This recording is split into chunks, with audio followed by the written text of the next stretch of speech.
हम कहीं जा नहीं सकते। रहना हमें संसार में ही है, लेकिन संत के पास आते हैं तो संसार में रहने का हम तरीका सीख लेते हैं।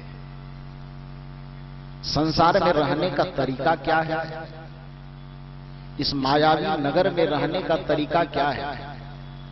सदगुरु श्री अभिलाष साहब जी ने एक पद में कहा है, 2 दिन की जिंदगी में मत दाग तू लगाना, 2 दिन की जिंदगी में मत दाग तू लगाना, मत दाग तू लगाना। चलना संभल संभल के, माया नगर यही है। चलना संभल संभल के, 2 दिन की जिंदगी में मत दाग तू लगाना। इस मायावी नगर में शांति प्रद जीवन जीने का जो तरीका है, सुखपूर्वक जीने का जो तरीका है, वह तरीका है कि रहना हमें संसार में ही है, लेकिन संसार में हमें रहना कैसे है, बेदाग जीवन। पूज्य गुरुदेव आचार्य श्री धर्मस्वरूप साहब जी एक फार्मूला दिया करते हैं, और वो फार्मूला है कि हमारा जीवन बाहर से बिल्कुल बेदाग हो और भीतर से हमारा जीवन बेलाग हो। क्योंकि हमारे जीवन के 2 स्वरूप है, एक बाहरी स्वरूप और एक आंतरिक स्वरूप। बाहरी स्वरूप में हमें संसार में पति पत्नी के बीच में जीना है, भाई भाई के बीच में जीना है, पड़ोसी पड़ोसी के बीच में जीना है, सामाजिक मर्यादाओं के दायरे में जीना है। तो उसमें हम सबसे प्रेम पूर्वक जिए तो, लेकिन हमारा जीवन बिल्कुल बेदाग हो, हमारे चित्त पर कोई दाग न हो, हमारे मन पर कोई दाग न हो, हमारे बुद्धि पर कोई दाग न हो। दुनिया के जितने भी मनुष्य हैं आज इस संसार में यदि दुखी है तो उसी दुख का कारण है कि हमारा पूरा जीवन दागदार हो गया है। कबीर साहब ने कहा कि आपके जीवन में दुख का यही कारण है। सदगुरु कबीर की एक साखी आप लोग जानते होंगे, बीजक की प्रथम साखी है, जहिया जन्म मुक्ता हता तहिया हता न को, छठी तुम्हारी हो जगा तू कहां चला विभो। जहिया जन्म मुक्ता है तहिया हता न को।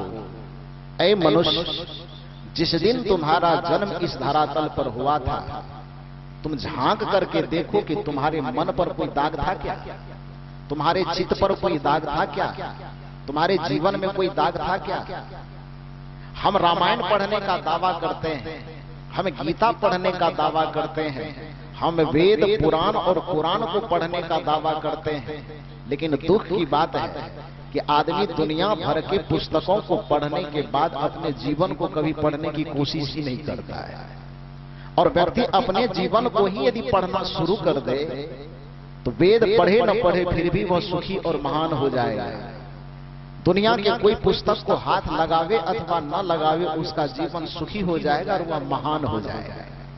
जीवन को पढ़ना क्या है, आप अपने बचपन में लौट करके देखिए कि जिस समय आपका जन्म हुआ था आपके जीवन पर कोई दाग था। कबीर तो कह ही नहीं है कि जहिया जन्म मुक्ता हता तहिया हता न को। संत महात्मा की बात छोड़िए, फिल्मी दुनिया में जीने वाले लोग, फिल्म का एक प्रसिद्ध गाना है जो आप लोग बराबर सुनते होंगे, कोरा कागज था ये मन मेरा। सुने हैं ये गाना? वो गाना सुन करके आपका मन बहके नहीं इधर उधर, उसके अर्थ को समझने की कोशिश कीजिए। कोरा कागज था ये मन मेरा, अगली कड़ी क्या कर रही है, लिख दिया नाम उस पे तेरा। अपने जीवन को पढ़ने के दरमियान में आपको एक बात की जानकारी मिलेगी कि हमारा मन पहले कैसा था। सदगुरु कबीर की भाषा में कहिए तो जहिया जन्म मुक्ता हता तहिया हता न कोई। जिस दिन तुम्हारा जन्म हुआ था न मन पे कोई दाग था, न चित्त पे कोई दाग था, न बुद्धि में कोई दाग था, न आचरण में कोई दाग था। ये दाग आया कहां से? गाना की इस पंक्ति में सुनिए, उसका समाधान मिलेगा। कोरा कागज था ये मन मेरा, जिस दिन हमारा जन्म हुआ उस दिन हमारा मन कैसा था। कोरा कागज, कोरा कागज किसे कहा जाता है ये आप लोगों को तो पता होना चाहिए। कोरा कागज किसे कहा जाता है? वह कागज जिस कागज पर अभी तक इंक का कोई धब्बा नहीं पड़ा है, जिस पर कुछ लिखा नहीं गया, बिल्कुल सादा, बिल्कुल निर्मल कागज को कोरा कागज कहा जाता है ना। आपका और हमारा मन कैसा था? आप रामायण पढ़ने जाते हैं कि नहीं जाते, इससे अड़चन नहीं पड़ेगी आपको इस समाधान में। आप गीता, वेद, पुराण शास्त्र इत्यादि पढ़ते हैं कि नहीं पढ़ते, उससे कोई अड़चन नहीं पड़ेगी इस समस्या के समाधान। आप अपने मन को पढ़ लीजिए, आप अपने जीवन को पढ़ लीजिए। आपका जीवन था कैसा? तो कोरा कागज। कोरा कागज किसे कहते हैं? जिसपे अभी तक कोई धब्बा न पड़ा, न खैनी वाला धब्बा है, न बीड़ी वाला धब्बा है, न शराब वाला धब्बा है, न जुआ वाला धब्बा है, न राग वाला धब्बा है, न द्वेष वाला धब्बा है, न छल वाला धब्बा है, न प्रपंच वाला धब्बा है। आप अपने बचपन में झांक करके देखिए, जिस समय आप मां के गर्भ से आए थे तो आपके कमर में चुनौती था क्या? खैनी वाला था, साथ में लाए थे। आप मां के गर्भ से जिस समय आए थे, आप नहीं जानते तो कम से कम अपने अड़ोस पड़ोस वाले से पूछ लीजिए, उस समय जो बड़े होंगे उससे पूछ लीजिए कि जिस समय आप मां के गर्भ से इस संसार में आए थे, उस समय आपके दाएं हाथ में दारू का बोतल झूल रहा था क्या? जिस समय आप मां के गर्भ से आए थे उस समय आप क्या थे? दुसाल थे कि चमार थे? जादव थे कि मंडल थे? संत मत वाला थे कि कबीर पंथ वाला थे? कौन वाला? ललका वाला कि उजला वाला? क्या वाला थे? कोई दाग, कोई धब्बा, कोई संप्रदाय, कोई पंथ, कोई मत, किसी भी चीज का कलह आपके मन के ऊपर नहीं था। जब आप संसार के हवा में रंगते चले गए, संसार के प्रसंगों में आपका जीवन जूझता चला गया, परिणाम क्या हुआ? इस पर आपकी लिखावट गलत होती चली गई, और लिखावट गलत होने के चलते आपका यह कोरा कागज बड़ा दागदार हो गया है। मैंने कहा अभी हमारे सुन रहे थे भजन कि रहो संसार में तो पानी और कमल की तरह। जीवन जीने का तरीका है कि संसार में रह करके पानी रहता कीचड़ में भले, कमल कीचड़ में भले रहता है, लेकिन उस कमल के ऊपर में कीचड़ का कोई दागनुमा निशान नहीं पड़ता है, कीचड़ का कोई धब्बा उसके ऊपर नहीं पड़ता है।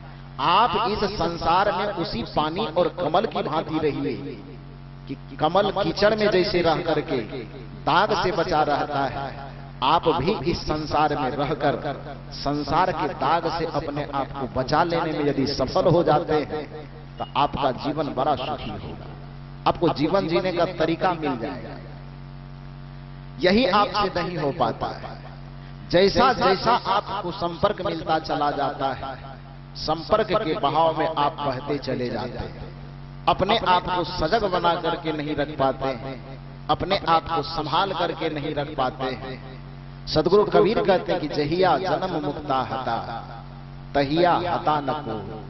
जिस दिन तुम्हारा जन्म हुआ था तुम्हारे चित्त पर किसी दाग, कोई दाग न था। जिस दिन तुम्हारा जन्म हुआ था तुम्हारे बुद्धि में कोई दाग नहीं था। जिस दिन तुम्हारा जन्म हुआ था तुम्हारे विचार में कोई दाग नहीं था। आज तो जहां देखो वहां दाग ही दाग लगा हुआ है। शरीर से लेकर के मन तक, मन से लेकर के बुद्धि तक, बुद्धि से लेकर के चित्त तक हर जगह दाग है। और जब तक यह दाग नहीं छूटेगा तब तक आपको अपने स्वरूप में लौटने में, जो आपका शांति स्वरूप है, जो आपकी आत्मा ज्ञान का स्वरूप है, जो आपकी आत्मा सुख का स्वरूप है, उस सुख स्वरूप आत्मा में लौटना बहुत मुश्किल है। क्योंकि उपनिषद के ऋषि कहते हैं कि भीतर में जो आत्म तत्व छिपा हुआ है, उस आत्म तत्व तक जाने के लिए जो सबसे बड़ी बाधा है वह बाधा है आपके जीवन का दाग। उपनिषद का वाक्य सुनिए। ऋषि कहते हैं कि अंतः शरीरे ज्योतिर्मयो ही शुभ्रो यं पश्यन्ति यत्यः क्षीणदोषा। अंतः शरीरे ज्योतिर्मयो ही शुभ्रो, कि हमारे शरीर के अंदर ही वह प्रकाश स्वरूप, वह सुख स्वरूप, शांति स्वरूप आत्मा विराजमान है। प्रश्न हुआ, लोगों ने प्रश्न किया कि जब सुख का सम्राट वह आत्मा हमारे भीतर में ही बैठा हुआ है, शांति का स्वरूप वह आत्मा हमारे भीतर में ही बैठा हुआ है,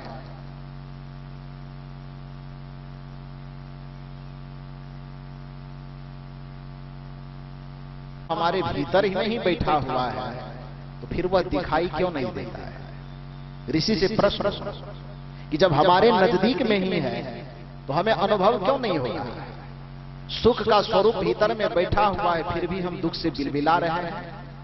शांति का स्वरूप आत्मा हमारे अंदर बैठा हुआ है, फिर भी हम अशांति से बिलबिला रहे हैं। समाधान का स्वरूप आत्मा हमारे भीतर में बैठा हुआ है, फिर भी समस्या में हम उलझे जा रहे हैं, तो दिखाई क्यों नहीं देता है?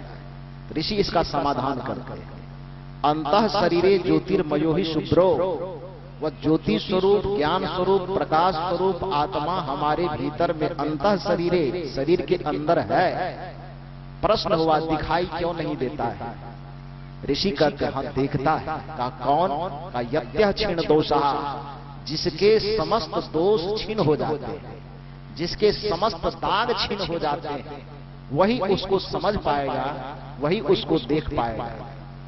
अन्यथा उसकी अनुभूति बड़ा दुर्लभ है। दूसरे जगह भगवान कृष्ण के गुरु घोर अंगिरस के पास कृष्ण जाते हैं। भगवान कृष्ण ने भी यह अपने गुरु जी से चर्चा की कि गुरुदेव, विद्वानों के द्वारा, गुरुजनों के द्वारा यह सुना जाता है कि आत्मा सुख स्वरूप है, आत्मा आनंद स्वरूप है, आत्मा परमानंद स्वरूप है, आत्मा ही परमात्मा है, तो फिर इसके परमात्मा तत्व का उद्घाटन क्यों नहीं हो पाता है? इसके आनंद का उद्घाटन क्यों नहीं हो पाता है? इसके सुख का उद्घाटन क्यों नहीं हो पाता है? तो घोर अंगिरस अपने जमाने के कबीर थे। घोर अंगिरस अपने जमाने के वैज्ञानिक और क्रांतिकारी महापुरुष थे। परंपरा, आडंबर का दबाव उसके चित्त पे नहीं था। बड़ी सुलझी हुई बात उन्होंने कही भगवान कृष्ण से। उनका एक सूत्र है, वह सूत्र है कि यथैव बिंबम मृद्योपलीप्तम तेजोमयं विराजते तत्सुधांतम तद्वात्म तत्वं परसमीक्ष देहि एकः कृतार्थो भवते विद शोकः। इसका अर्थ समझिए। घोर अंगिरस ने कहा कि हे कृष्ण, आप जो यह प्रश्न कर रहे हो, ये आपका ही केवल प्रश्न नहीं है, पूरे संसार का प्रश्न है कि आत्मा सुख स्वरूप होने पर भी सुख की अनुभूति क्यों नहीं होती है? आत्मा आनंद का स्वरूप होने के बावजूद भी आनंद की अनुभूति होती क्यों नहीं है? आत्मा शांति स्वरूप होने पर भी शांति की अनुभूति होती क्यों नहीं है? यह आपका प्रश्न नहीं है, तो पूरे संसार का प्रश्न। लेकिन आपको मैं जवाब दे दूं तो समझो कि पूरे संसार को इसका जवाब मिल जाएगा। और भगवान कृष्ण को जवाब दिया जा रहा है उनके गुरुदेव के द्वारा। वह जवाब कितना लाजवाब है कि यथैव बिंबम मृद्योपलिप्तम तेजोमयं विराजते तत्सुधांतम तद्वात्म तत्वं परसमीक्ष देहि एकः कृतार्थो भवते विद शोकः। अर्थ होता है यथैव बिंबम, एक बिंब है। बिंब का अर्थ यहां हीरा से लिया गया है।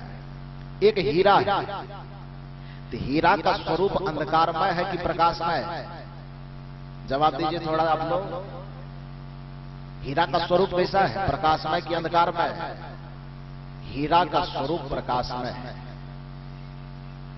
भगवान कृष्ण के गुरुदेव उसे समझा रहे हैं कि यथैव बिंबम, जैसे हीरा का मौलिक स्वरूप प्रकाशमय है, लेकिन मृद्योपलिप्तम, मृदोपलिप्तम मन मृदा मन मिट्टी होता है। हीरा प्रकाश स्वरूप होने के बावजूद भी यदि उसके ऊपर मृद्योपलिप्तम मिट्टी लिपट गया हो तो क्या उसका प्रकाश दिखाई देगा? क्या होगा? हीरा के अंदर कहीं से कोई प्रकाश आरोपित नहीं है। हीरा के अंदर वेपर लाइट जला करके प्रकाश नहीं डाला गया है। हीरा प्रकाशित होने के लिए सूर्य के ऊपर निर्भर नहीं है। हीरा के अंदर स्वाभाविक प्रकाश है, स्वतः प्रकाश है। लेकिन स्वाभाविक प्रकाश होने के बावजूद भी यथेव बिंबम, लेकिन मृद्योपलिप्तम, मिट्टी उसके ऊपर लिपट गई है। तो क्या हीरा से चमकने वाली प्रकाश हमें और आपको दिखाई देगी? क्या विचार है आपका? दिखाई दे देगा? प्रकाश कहीं उड़ गया है कि है ही? प्रकाश उस हीरा में से कहीं उड़ा कि अभी मौजूद है? मौजूद है, उड़ा नहीं है। दिखाई क्यों नहीं दे रहा है? प्रकाश होने के बावजूद भी मृद्योपलिप्तम, उसके ऊपर मिट्टी लिपट गई है। और मिट्टी से लिपट जाने के कारण उस प्रकाश की मौजूदगी तो है, लेकिन हमारे आंख से वह ओझल हो गया है। ऋषि कहते हैं कि यथेव बिंबम मृद्योपलिप्तम, तो उस प्रकाश को यदि हमें पुनः लौटाना है तो उस हीरा के गोला के पास बैठ करके क्या करना होगा? सत्यनारायण कथा कि दुर्गा चालीसा के पाठ, उस हीरे के गोला के पास बैठ के हरे राम करना पड़ेगा कि नमः शिवाय करना पड़ेगा? क्या करने से हीरा का प्रकाश पैदा होगा? बताइए आप लोग, क्या करने से? पीछे से जवाब कम आ रही है, 50% आप बताओ थोड़ा बढ़िया से। आप लोग ज्यादा करती हो ये सब, इतनी समझदारी तो है, लेकिन समझदारी केवल बोलने के लिए है, करते आप लोग ऐसा नहीं। जरा सा कोई झंझट आया बस, हे छठ मैया अगला साल 2 ठो सूटी ज्यादा चढ़ा देंगे। जरा सा कोई समस्या आई, हे दुर्गा मैया, कुछ लोग तो बतासा तक ही संतुष्ट हो जाता है। लेकिन जिसकी कोई राक्षसी प्रवृत्ति है तो अपने सुख के लिए इतना तक क्रूर हो जाती कि हे दुर्गा मैया हमारा ये समस्या खत्म हो जाता, एक जोड़ा पठवा चढ़ाए। क्या हो रहा है? पैदा करना था आपको हीरा के प्रकाश को, पैदा करना था आपके आत्मा के सुख को, पैदा करना था आपके आत्मा को, आनंद को, लेकिन आप दुर्गा माँ के तरफ निहार रहे हैं तो कोई बजरंग बली के तरफ निहार रहा है, कोई राम के तरफ निहार रहा है तो कोई शिव के तरफ निहार रहा है। भगवान कृष्ण के गुरुदेव बताते हैं ये गलत तरीका है।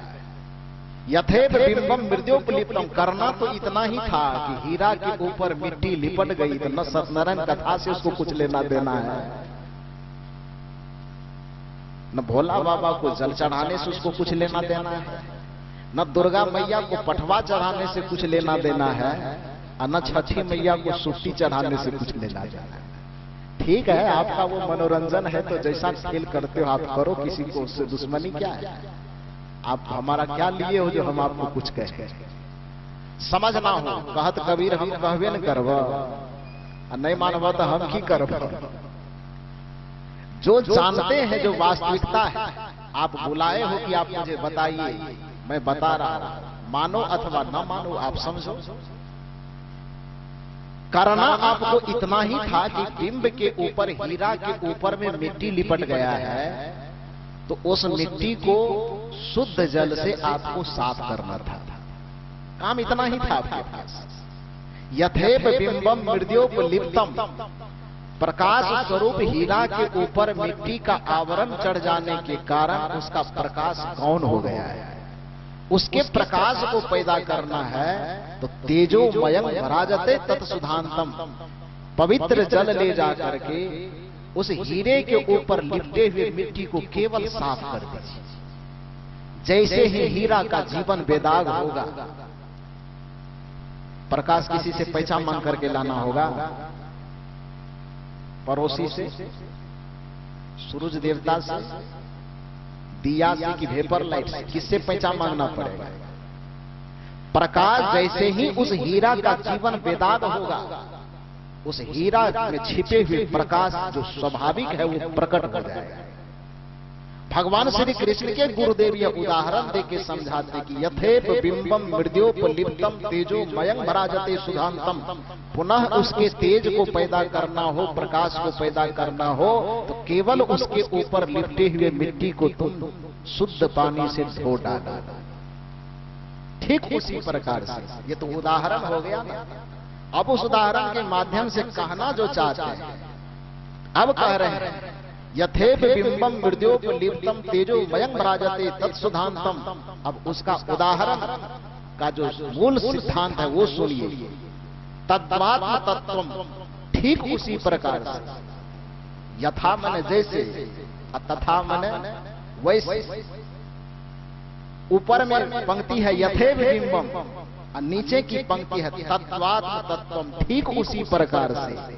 जैसे ऊपर वाली बात आपने सुना, उसके नीचे की पंक्ति में कहा जा रहा है कि तद्वात्म तत्वम, ठीक उसी प्रकार से आत्म तत्व में सुख छिपा हुआ है, आत्म तत्व में शांति छिपा हुआ है, आत्म तत्व में आनंद छिपा हुआ है, आत्मा में ही परमानंद छिपा हुआ है। जैसे उस हीरा के ऊपर मिट्टी लिपट गई, दाग चढ़ गया, प्रकाश गौण हो गया, वैसे ही आत्मा के ऊपर वासना का दाग चढ़ गया, प्रपंच का दाग चढ़ गया, कपट का दाग चढ़ गया। और ये छल का, प्रपंच का, कपट का, सांसारिक वासनाओं का जो दाग चढ़ गया, जिसके कारण आत्मा का सुख एकदम मुरझा गया, छिप सा गया है। उस आत्मा का आनंद एकदम छिप सा गया है। उस आत्मा का जो मूल स्वरूप है वो छिप सा गया है। आत्मा के उस मौलिक स्वरूप को पुनः प्रकट करना है, अर्थात सुख को पुनः प्रकट करना है, शांति को पुनः प्रकट करना है। तो कैसे हो? दुर्गा, काली, छठ, कहां जाना है? जैसे बाहर के हीरा को साफ करने के लिए शुद्ध पानी चाहिए, उसी तरह से उस आत्मा को दाग से मुक्त करने के लिए आपके मन की निर्मलता चाहिए। इसी पर सदगुरु कबीर कह बैठते हैं, कबीरा मन निर्मल भया जैसे गंगा नीर, पीछे पीछे हरि फिरे कहत कबीर कबीर। सदगुरु कबीर कहते हैं कि जैसे ही तुम्हारी मन की निर्मलता के कारण आत्मा जैसे दाग से मुक्त होने लगेगा, आत्मा जैसे ही दाग से मुक्त होगा, उसका सुख स्वाभाविक रूप से प्रकट हो जाएगा, उसकी शांति स्वाभाविक रूप से प्रकट हो जाएगा। तब जिस भगवान के पीछे आप घूमते हो, उस भगवान के पीछे आपको घूमना नहीं पड़ेगा, बल्कि कबीरा मन निर्मल भया, इतना काम कर लो। जितने दाग है, निर्मल का मतलब ही होता है मल रहित हो जाए। निर्मल शब्द निहिमल, अर्थात मल रहित जीवन जैसे ही आपका होगा, क्या होगा? जिस भगवान के पीछे आप दौड़ते हो, वह भगवान खोजते खोजते आपके पास आएगा। इसका एक प्रमाण सुनो। आप लोगों को मालूम है कि अभी इंटर का रिजल्ट निकला है ना जी? दिल्ली सीबीएसई बोर्ड में एक लड़की जब पास, शायद साक्षी उसका नाम था, मैं भूल रहा हूं, पेपर में मैं पढ़ा था, तो जब टॉप की पूरे दिल्ली में सबसे ज्यादा नंबर उसको आया, तो उसके रिजल्ट को सुनाने के लिए कौन आया मालूम है आपको? पढ़े थे पेपर में? पेपर में पढ़े थे क्या? परसों तरसों के पेपर में दिया था कि जब एक लड़की पूरे दिल्ली में टॉप सबसे ज्यादा नंबर लाई, तो उस लड़की को रिजल्ट सुनाने के लिए कौन आया मालूम है? अभी जो शिक्षा जगत के जो मंत्री हैं, प्रकाश जावड़ेकर, वह प्रकाश जावड़ेकर जो पूरे भारत देश के शिक्षा जगत के भी वो मालिक है, मानव संसाधन विकास मंत्रालय के जो मंत्री हैं भारत सरकार के, प्रकाश जावड़ेकर, वह उस लड़की का फोन नंबर ऊपर करके प्रकाश जावड़ेकर फोन करते हैं कि बेटी आपको बहुत बहुत बधाई, आप पूरे दिल्ली में टॉप नंबर लाई हो, मैं तुम्हारे घर फूल का गुलदस्ता लेकर के तुम्हें देने के लिए आ रहा हूं। कुछ बात समझ में आई आपको क्या?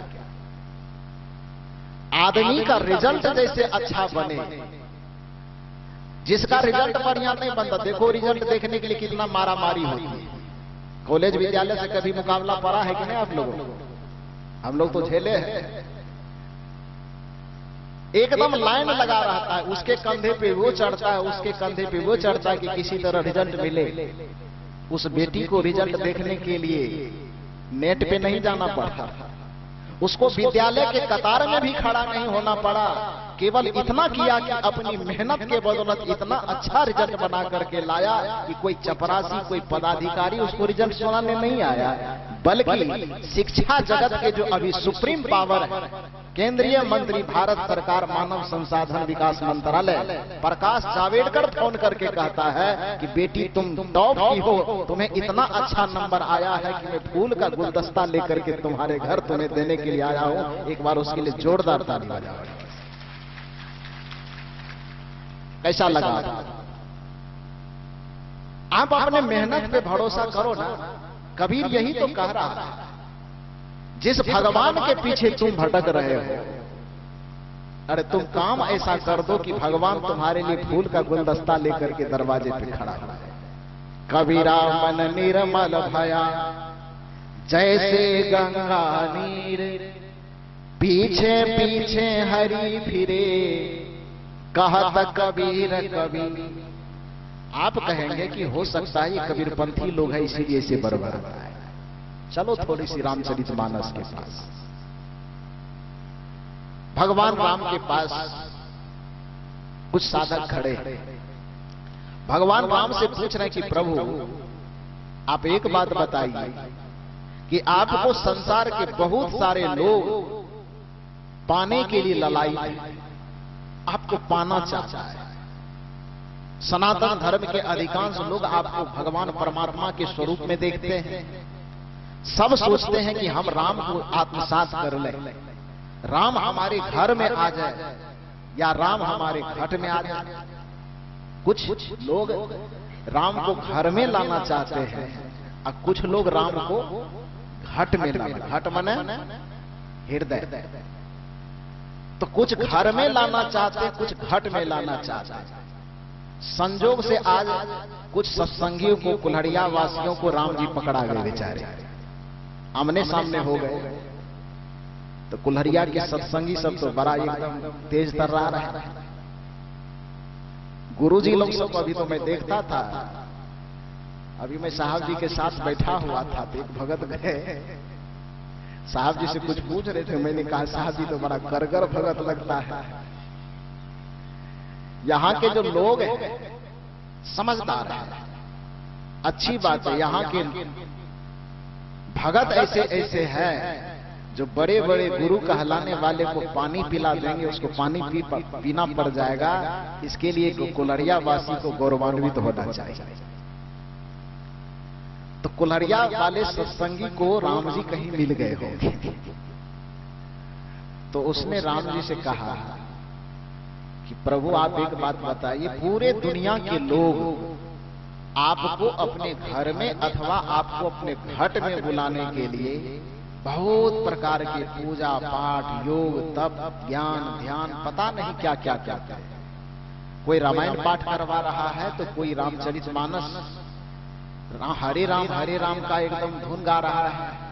कोई आपके नाम का माला जप रहा है तो कोई आपके नाम का चादर कुर्ता पैजामा पहन रहा है, ओढ़ रहा है। कोई आपके नाम से वर्ष में एक बार पूरे अयोध्या 84 कोस भ्रमण करने के लिए जा रहा है। कोई आपके नाम पर नाना प्रकार के व्रत और उपवास कर रहे हैं।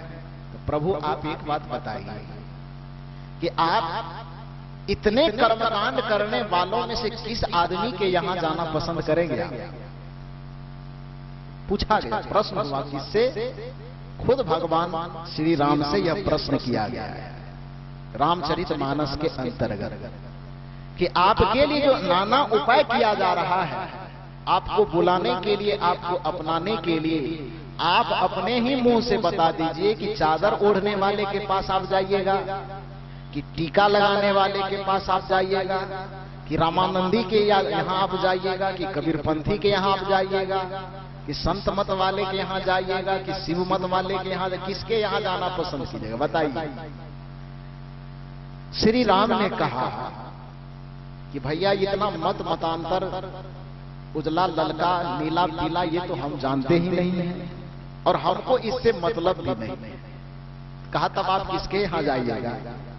सदगुरु कबीर कह रहे हैं कि कबीरा मन निर्मल भया जैसे गंगा नीर। भगवान श्री राम भी उसी बात पर मोहर मार देते हैं। क्या मोहर है उसका? निर्मल जाना माना सो मोहि पावा। मोहि पावा कौन? तिलक वाला कि छापा वाला? रामनवमी चादर वाला कि राम नाम के माला वाला? क्या कहा राम जी ने? निर्मल माना जाना सो मोहि पावा। मोहि कपट छल छिद्र न भावा। इतना साहित्य फॉर्मूला। कहां आपको इसमें पठवा झलक रहा है कि सुक्ति झलक रहा है कि व्रत झलक रहा है कि उपवास झलक, क्या झलक रहा है इस पंक्ति के अंदर?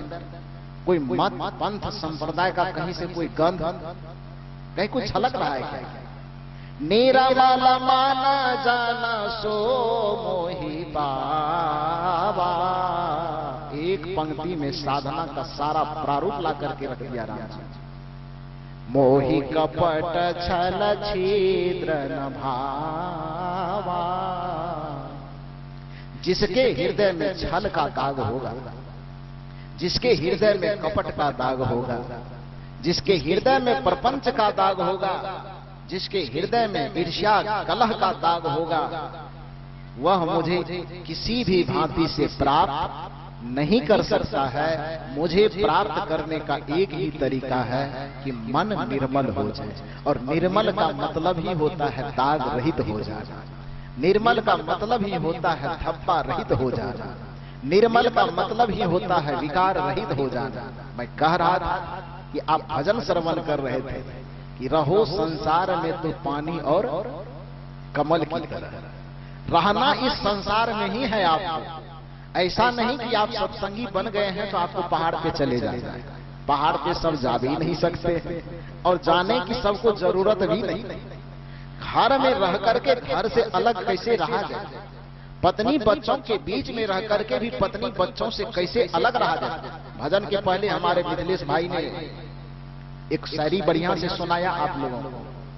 पानी में नाव चले तो चले, नाव में पानी मत आने दो।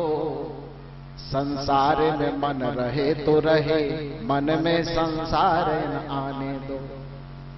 इस संसार में रहने की कला यही है कि संसार में आप रहे कोई बुरी बात नहीं, लेकिन आपके अंदर संसार नहीं आना। सुबह में भी मैंने कहा था कि जूता के नीचे में पूरा दुनिया में कंकर पत्थर पड़ा रहे, कोई फर्क पड़ेगा क्या? जूता के नीचे में पूरे दुनिया भर में कंकर पत्थर बिछा हुआ हो, क्या फर्क पड़ेगा? लेकिन जूता के अंदर एक छोटा सा भी कंकर प्रवेश कर गया तो आपको एक मिनट के लिए भी बढ़िया से चलने नहीं देगा। चलने देगा? बाहर में कंकर पत्थर भरे रहने दो ना जी। उस कंकर के एक कण को आप भीतर में प्रवेश करने मत दो, वरना बढ़िया सब चीज होने के बावजूद भी लंगड़ा करके चलना पड़ेगा। चलने का सुख खत्म हो जाएगा। ठीक उसी प्रकार से नियम है कि संसार आपके बाहर हो रहेगा ही, आपके कहने से वो जाएगा नहीं। संसार में मन रहे तो रहे, दिक्कत की कोई बात नहीं। मन में संसार न आने दो। कैसे? पानी में नाव चले तो चले, नाव में पानी मत आने दो। संसार में मन रहे तो रहे, मन में संसार न आने दो। संसार में आपका जीवन रहे, संसार में आपका मन रहे बेशक, लेकिन मन के अंदर संसार और संसारिकता को प्रवेश मत कर दे। और मन के अंदर संसारिकता प्रवेश नहीं करे, इसके लिए एक ही आधार है। वह आधार है ध्यान का आधार, वह आधार है साधना का आधार। जिस व्यक्ति को ध्यान की गहराई में उतरने के लिए नहीं आता है, क्योंकि ध्यान ही आपके पास हथियार है, हर चीज हर समस्या का समाधान है ना। अभी गर्मी लग रही है आपको, तो पंखा है कि नहीं? संसार से गर्मी को मिटाया नहीं जा सकता है, लेकिन आपको पंखा बनाने से किसी ने रोका है? रोका है किसी ने? संसार से, पूरे संसार से गर्मी को मिटा ही नहीं सकता है कोई, लेकिन आदमी फिर भी शीतल और शांत रह सकता है, बशर्ते उसको पंखा बनाने और उसे चलाने की कला आ जाए। पूरे संसार से ठंडी को मिटाया नहीं जा सकता है, किंतु व्यक्ति फिर भी गर्मी का सुख ले सकता है, बशर्ते उसको हीटर बनाने और जलाने का ज्ञान आ जाए, उसको रजाई और कंबल बनाने और उसी का उपयोग करने का ज्ञान आ जाए, तो पूरे संसार में ठंडी का बर्फ भी गिरेगा ना, फिर भी वो गर्मी का आनंद लेकर के मस्ती से जीवन जिएगा ना। पूरे संसार में खूब बारिश हो, लेकिन यदि आपको छत बनाने का ज्ञान आ गया है, तो भला बताओ वर्षा आपका क्या बिगाड़ देगा? कुछ बिगाड़ेगा क्या? पूरे दुनिया में मच्छर भरा पड़ा रहे, लेकिन आपके हाथ मच्छरदानी लग जाए, दुनिया भर का मच्छर आपका क्या बिगाड़ेगा? कुछ बिगाड़ेगा? इस संसार में रह करके भी आत्मा को दागदार होने से बचाने के लिए यदि कोई कवच है, तो एक ही कवच है, जिस कवच का नाम है ध्यान, जिस कवच का नाम है साधना। और वह ध्यान सदगुरु के शरण में आने के बाद, उनसे एक युक्ति जानने के बाद, उस युक्ति के अनुरूप आचरण करने के बाद, हमारी चेतना, हमारा मन, हमारी बुद्धि संसार के दागों से बचे रहने की कला सीख लेता है। यह कला नहीं सीखने के कारण अब संसार के संपर्क में रहेंगे तो उसके राग, द्वेष, उथल पुथल का प्रभाव तो आपके ऊपर पड़ेगा, और उसी उथल पुथल के कारण आप कीचड़ में तो रहते ही हैं, पत्ता इधर से उधर झुकता है और पूरा कीचड़ में ही वह दब जाता है। कला आपको सीखनी है। रहो संसार में तो पानी और कमल की तरह, संसार में रह करके भी हमारा जीवन कमल की भांति हो, और कमल से पहचान सिर्फ इतना ही है, कबीर की भाषा में कहें तो निर्मल मन आपको चाहिए, राम की भाषा में कहें तो निर्मल मन आपको चाहिए। इसके अलावा आपके पास कोई उपाय नहीं है। और यदि नहीं हुआ तो चाहे कोई आत्मा को परमात्मा मानता है, कि चाहे आत्मा से कोई बाहर कोई परमात्मा को मानता है, लेकिन दोनों ही स्थिति में, चाहे बाहर वाला परमात्मा हो चाहे भीतर वाला परमात्मा हो, उस तक लौटने में, उस तक पहुंचने में आदमी को इतनी परेशानी होती है।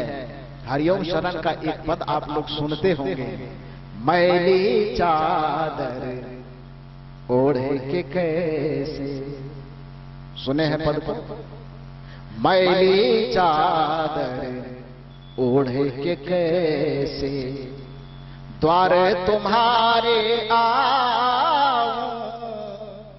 चाहे भीतर वाला भगवान हो कि चाहे बाहर वाला भगवान, जिसके भी सामने में आप जाने की इच्छा रखते हो, यदि आपका चित्त, आपका मन, आपका बुद्धि दागदार है, गंदा है, तो बाहर भीतर दोनों वाले परमात्मा के पास पहुंचने में आपको शर्म आएगी, आप जा नहीं पाओगे।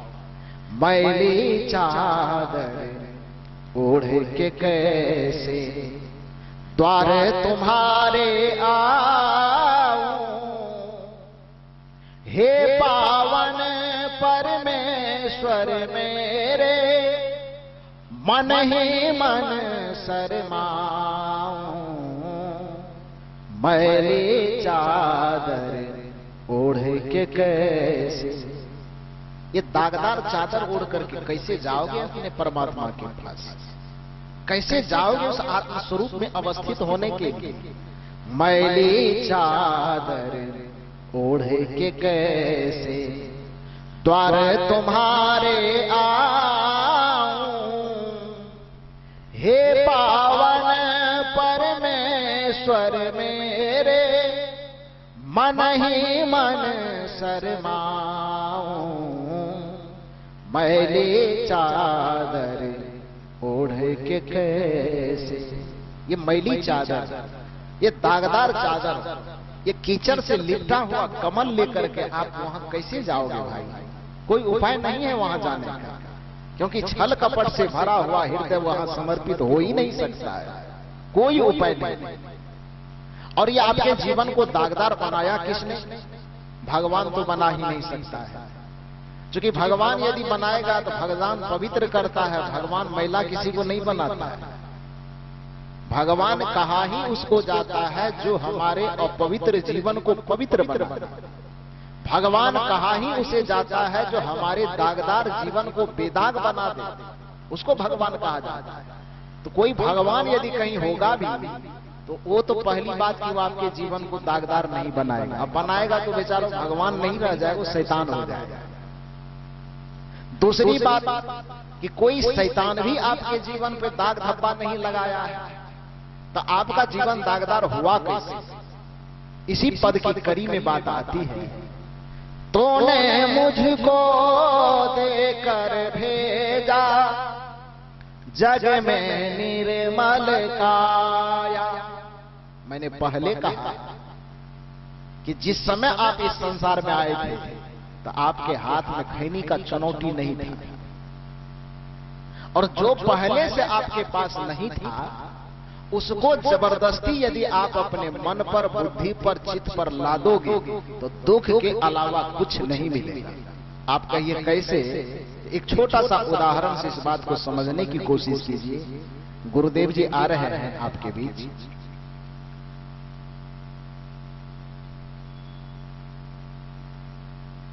छोटा सा उदाहरण कि आपके पास एक माथा है, आपके पास ये 5 केजी का हाथ कंधे में लटक करके झूल रहा है। जब से जन्म लिए हैं तब से ये कंधे में हाथ लटक करके झूल रहा है। ये कभी आपको परेशानी पहुंचाया है क्या? चाहे किसी का पतला हो कि किसी का मोटा हो, मतलब इससे नहीं, जिसके भी कंधे से दोनों हाथ लटक करके झूल रहा है, किसी को भी आज तक परेशानी पहुंची है इस हाथ से? लेकिन इस हाथ में 500 ग्राम का एक थैला लटका लीजिए आप, कितना देर उस थैला को आप बर्दाश्त कर पाए? आपके गर्दन पर ये मस्तक लटका हुआ है 10 बरस से नहीं 100 बरस से लटकाए हुए। पूज्य गुरुदेव जी आ गए, अब सभी लोग खड़े हो गए। बोलिए सदगुरुदेव की, सदगुरुदेव की, सदगुरुदेव कम की मैली चादर कैसे दाग छुड़ाऊं, मैली चादर ओढ़ के कैसे द्वार तुम्हारे आऊं। हे पावन परमेश्वर मेरे, मन ही मन शर्माऊं, मैली चादर ओढ़ के कैसे। आपका चादर, आपका मन, आपका जीवन सभी दागों से परे रहे। कीचड़ में रह करके कमल की भांति आप बेदाग और बेलाग रहे। यही सुखपूर्वक जीवन जीने का तरीका है। बस इन्हीं निवेदनों के साथ अब मैं अपनी बातें समाप्त करता हूं।